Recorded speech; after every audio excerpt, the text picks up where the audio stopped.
Assalamualaikum warahmatullahi wabarakatuh.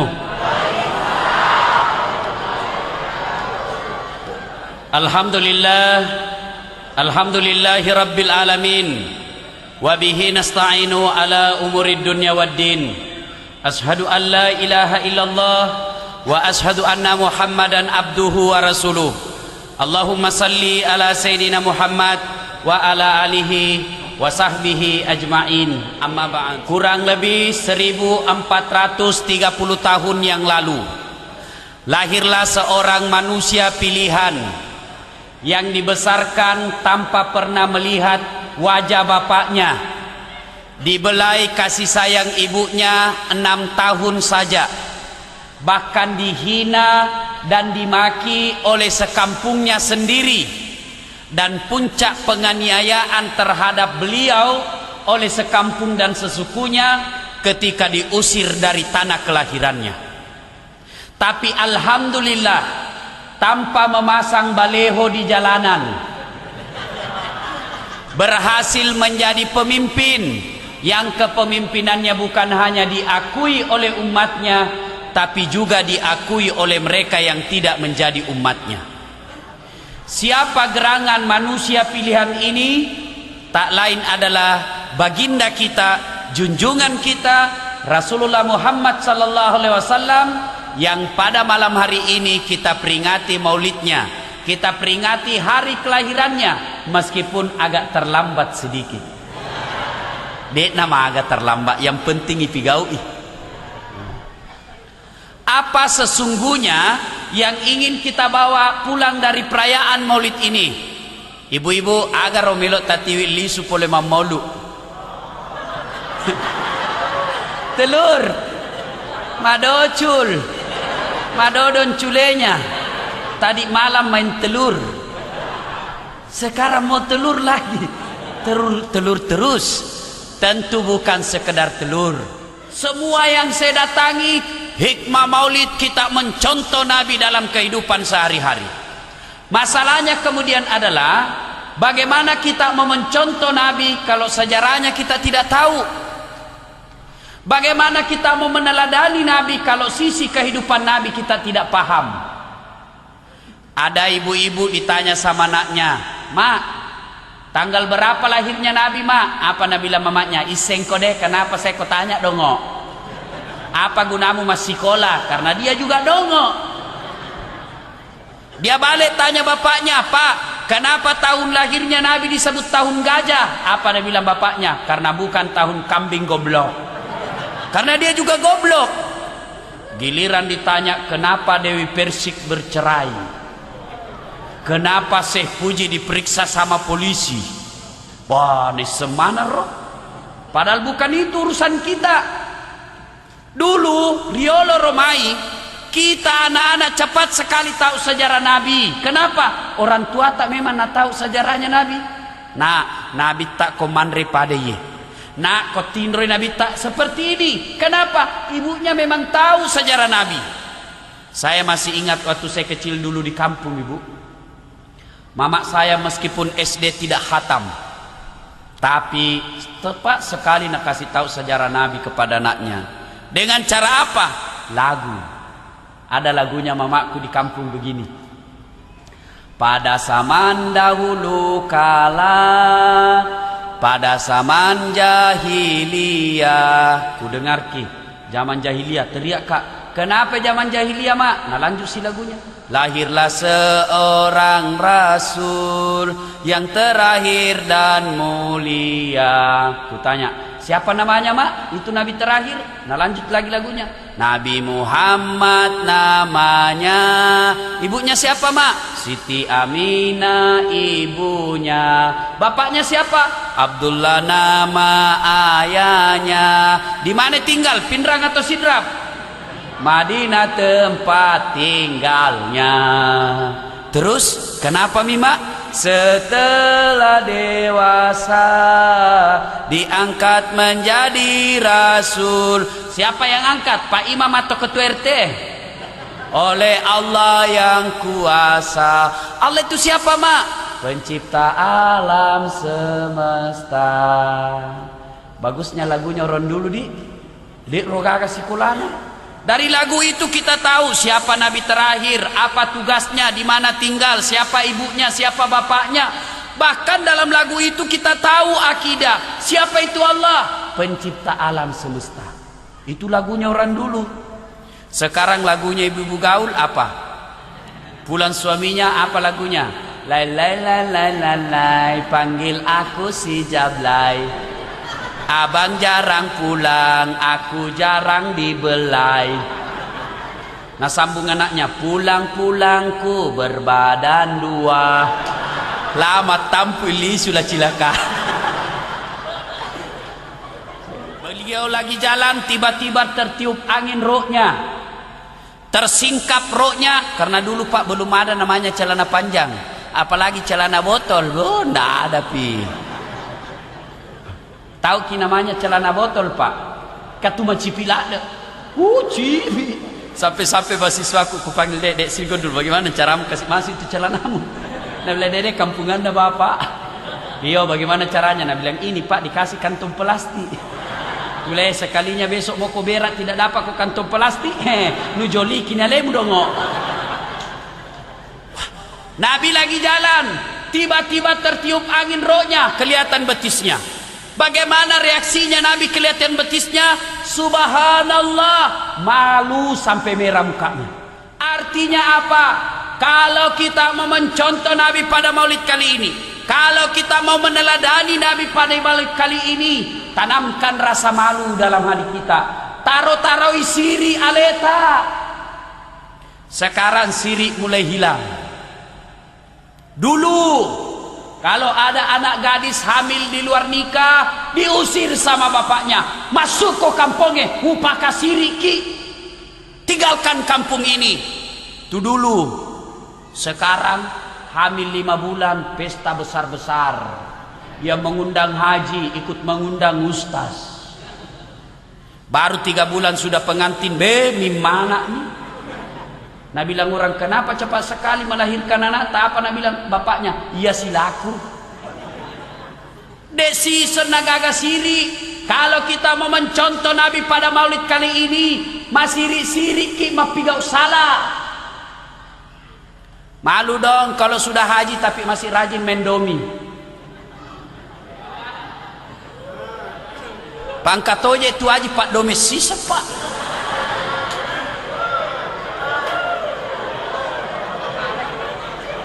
Malam pengantin, malam mapaci, lomba domi. Begitu diumumkan juara 1 Haji Wedu pasangan Haji Baco. Haji pakala bak domeng. Haji kajili-jili. La ilaha illallah. Sadar-sadar saiki Haji. Kenapa banyak ketawa? Banyak Haji Pak Domen di sini. Haji cilaka.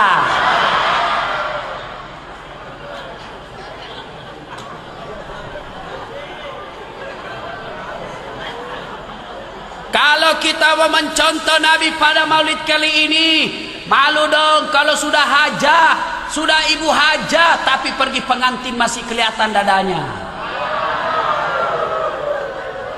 Banyak juga itu ibu-ibu haji talulunan apa rutus kasih pajak yesedona, tapi bajunya besar sekali dobana di depan. Baru besar nuna. Insyaallah. Bu, tidak dilarang berdandan, tapi tutup itu di depan tak. Nah bilang kalau ditutup Ustaz tidak kelihatan berlian. Kalau mau kelihatan berlian, tak jangan di dada, tak disimpan, diikat di lindro begini. Baru tulis berlian. Nah, tahu nih semua orang itu. Sudah hajat tapi masih kelihatan dadanya pergi pengantin. Mata cuak-cuak nih bosarae. Wah, begitu tena paling susu tak bolo. La ilaha illallah.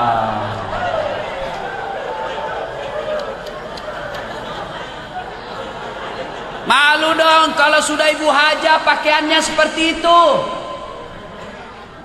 Halo ibu, Bu, ya aku anak darah ma pakai pade rubu maka semua pirita ma putih-putih masih kencang kita ma kelek nih.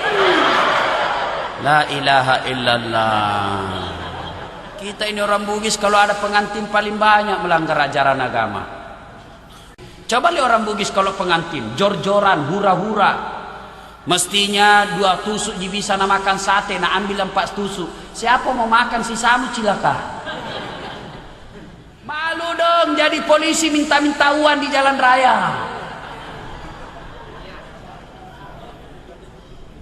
Kalau kita mau mencontoh Nabi pada maulid kali ini, jadi pejabat yang baik, jadi pegawai negeri yang baik, sudah digaji sama negara, dikasih tiap bulan, dikasih kendaraan, dikasih jaminan, masih malas pergi kantor. Begitu masyarakat ngurus KTP, masih juga minta uang 5.000. Coba lihat kita Pak, rasa malu sudah mulai hilang. Kalau dulu anak gadis lewat di jalan raya kelihatan pahanya, malu orang tuanya.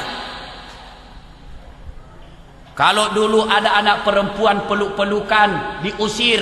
Tapi coba lihat sekarang budaya kita. Pengantin, ampelokna. Undangannya, sudah baku peluk calon pengantin di situ fotonya. Bu, kenal Nabi Yusuf? Kenal?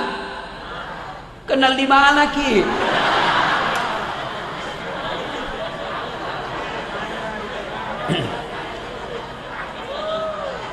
Biasanya sih kalau ceramah Pak ada air di sampingku.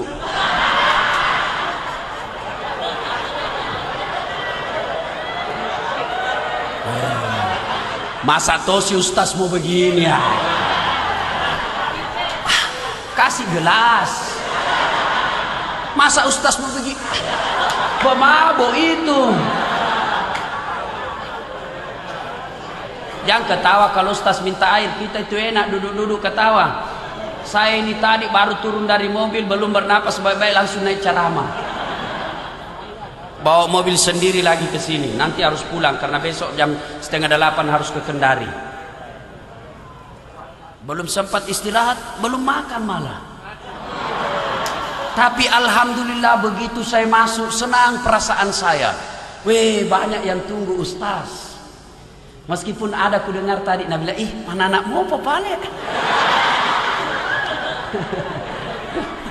Nah, Bapak Ibu yang saya muliakan, tahu Nabi Yusuf? Ya, itu Nabi Yusuf Pak, Bu, difitnah oleh Suleha, dituduh Suleha mau diperkosa, akhirnya dipenjara. Tapi dengan izin dan pertolongan Allah, akhirnya Nabi Yusuf dilepaskan. Setelah dilepaskan, dilantik menjadi pejabat setingkat Menteri Ekonomi. Nabi Yusuf dipenjara dulu, baru dilantik jadi pejabat. Di Indonesia jadi pejabat dulu, baru dipenjara. Kenapa begitu? Makura siri.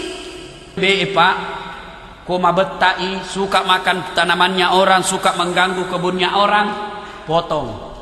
Dagingnya bisa dikari. Bahkan kulitnya pun masih laku dijual. Bahkan isi perutnya pun, ususnya masih laku dijual. Kambing kalau tidak berguna masih bisa dimanfaatkan manusia.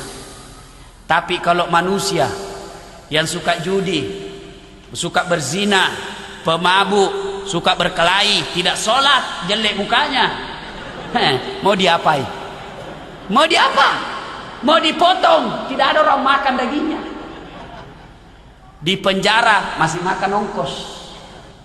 Saya jarang melihat laki-laki Pak pakai celana pendek yang hampir kelihatan pantatnya. Tapi sekarang perempuan Pak, nasesa kibila. Yang bajunya di atas turun ke bawah, yang di bawah naik ke atas, ketemu di tengah, mabicu nama jipi, mas sopek-sopek topa. Pas duduk kelihatan celana dalamnya, baru banyaknya lagi dakinya. Ketawa ki mungkin Bu, tapi anak tanah kena. Cewek, di mana gitu cewek semua ini berkeliaran? Cewek, Saya mau tanya Ki, siapa kita kasih lihat? Siapa kita kasih lihat itu anuta? Laki-laki. Sedangkan kau sembunyi nah cari dong.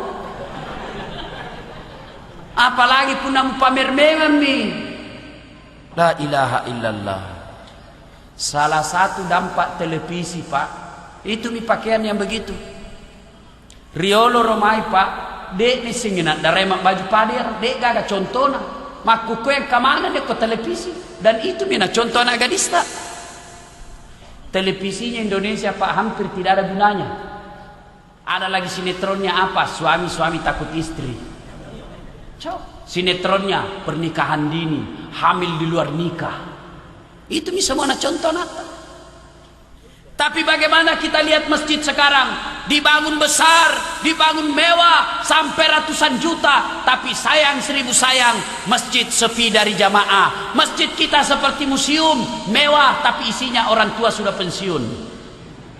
Tomato amanan nak kasih, akhirnya apa di dalam masjid lomba batok. Tidak ada anak muda di masjid. Bu, mau tahu keutamaan sholat berjamaah? Mau tahu keistimewaan berjamaah? Satu, kata Nabi menjelaskan, barang siapa yang wudhu lalu ke masjid sholat berjamaah, melangkah kaki kanan catat 1 pahala, melangkah kaki kiri gugur dosa kecilnya. Coba, jadi kalau bola tak Pak 200 meter dari masjid, PP 200 meter. Melangkah kaki kanan di pahala, melangkah ke kiri hapus dosa kecilnya. Subhanallah. Bagaimana kalau naik motor Ustaz, rodana dihitung? Bagaimana kalau naik mobil? Alhamdulillah apa rodana kali apa itu. Apalagi keutamaan berjamaah.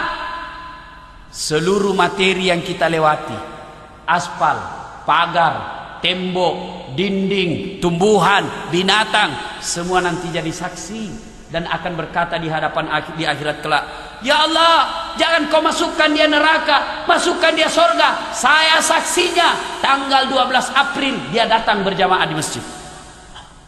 Itulah sebabnya, salah satu sebab setiap kita sholat di masjid 2 rakaat pindah, 2 rakaat pindah lagi, 2 rakaat pindah lagi, supaya apa? Tambah banyak saksi di akhirat kelak. Yang ketiga, keutamaan sholat berjamaah. Seluruh air ataupun debu yang melekat dalam diri kita, misalnya toh bosi naloki masigie, marica wajutta, itu nanti yang akan melindungi kita agar tidak disentuh oleh api neraka. Yang penting jangan salah paham Pak. Selesai dengar begini mau ke masjid, nah tunggu hujan keras. Begitu hujan keras, nah buka payungnya jalan. Itu namanya dompala. Dongo. Coba. Itulah sebabnya juga Nabi mengajarkan, kalau kau ke masjid usahakan lain jalanmu waktu pergi, lain pula jalanmu waktu pulang. Supaya apa? Tambah banyak saksi di akhirat kelak. Jangan juga salah paham. Selesai dengar begini, dia mau ke masjid, dia ke lapangan dulu. Mutar baru ke pasar, baru ke masjid. Selesai berjamaah. Bukan itu yang dimaksud. Apalagi keutamaan berjamaah, ini yang paling populer, lipat 27 kali. Artinya si semima berjamaah ko masigie akke 20 pitu pi masam paja ko boleh napa pada palana. Apalagi kalau bapak sikat gigi dulu, lipat 70 kemuliaan. Apalagi kalau bapak pakai serban, lipat 70 kemuliaan. Jadi tania serba bawah tu belo-belo, ya aku mas serbaki ake 70 pide nama serban napa pada pas serbangi.